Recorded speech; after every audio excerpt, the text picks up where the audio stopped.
कि हमारा देश विभिन्न धर्म, पंथ, मजहब का है। सबके अपने अपने तौर तरीके हैं। उनका अपना धार्मिक परंपरा के अनुसार उनका ड्रेस कोड भी है। इसलिए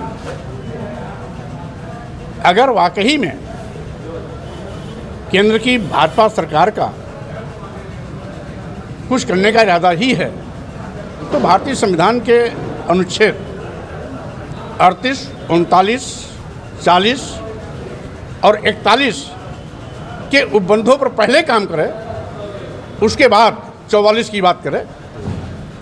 अगर ये 44 पहले करते हैं, 38, 39, 40 और 41 अनुच्छेद को इग्नोर करते हैं तो हम समझते हैं बेईमानी है, देश के साथ बेईमानी है और भारतीय संविधान की मान्यताओं के विपरीत आचरण है। कभी भी ये स्वीकार नहीं होगा। सरकार का कहना है कि समान अधिकार सभी लोगों को मिलेगा, इसे कानून पास करना चाहिए। समान अधिकार भारतीय संविधान के तहत दिया गया है। अगर समान अधिकार ही देना चाहें तो पहले अपने धर्म की पोगापंथी को ख़त्म करें। हमारे देश के राष्ट्रपति द्रौपदी मुर्मू जी को मंदिर परिसर में जाने से इसीलिए रोक दिया जाता है कि वो आदिवासी समाज की हैं। वहीं पर रेल मंत्री अश्विनी वैष्णव इसलिए मंदिर परिसर के अंदर गर्भगृह में जाते हैं क्योंकि ऊंची जात के ब्राह्मण समाज के हैं।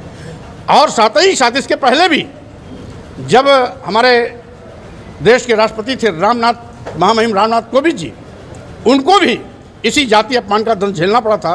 राजस्थान के पुष्कर ब्रह्मा मंदिर में दर्शन करने गए थे, वहाँ के पंडों ने उनको मंदिर के गर्भगृह में जाने से रोक दिया।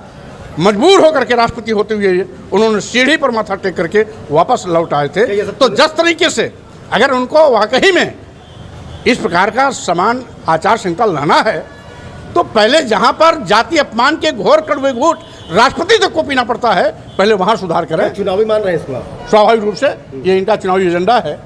और कभी वीर सावरकर कह करके सावरकर को ला रहे हैं, जो देश के बंटवारे का पापी था, जिन्होंने देश के बंटवारे का सबसे बड़ा षड्यंत्र और बीज बोया था। मुस्लिम लीग ने कभी भी देश के बंटवारे की बात नहीं की थी। 1923, 1933, 1939 से लगातार सावरकर ही 1939 से लगातार सावरकर ही हिंदू महासभा के राष्ट्रीय अध्यक्ष थे, जिन्होंने देश के बंटवारे की बात की, द्विराष्ट्र की बात की। जबकि मुस्लिम लीग एक राष्ट्र की बात करता था, राष्ट्रवाद की बात करता था। लेकिन हिंदू महासभा ने दबाव बना करके मुस्लिम लीग को अपने प्रस्ताव को जबरदस्ती मानने के लिए मजबूर किया। तो अगर आज सावरकर पाठ्यक्रमों में पुस्तक पढ़ाए जाते हैं तो मुस्लिम लीग के राष्ट्रीय अध्यक्षों को पढ़ाया जाना चाहिए, जिनका चरित्र राष्ट्रवाद का था और राष्ट्र के प्रति समर्पित भाव से काम कर रहे हैं। सब एक हो रहे हैं, क्या लगता है 2024 में कितना से सफलता मिलेगी आप लोगों को? 2024 में भाजपा के पाप का अंत होगा, भाजपा सरकार की विदाई होगी।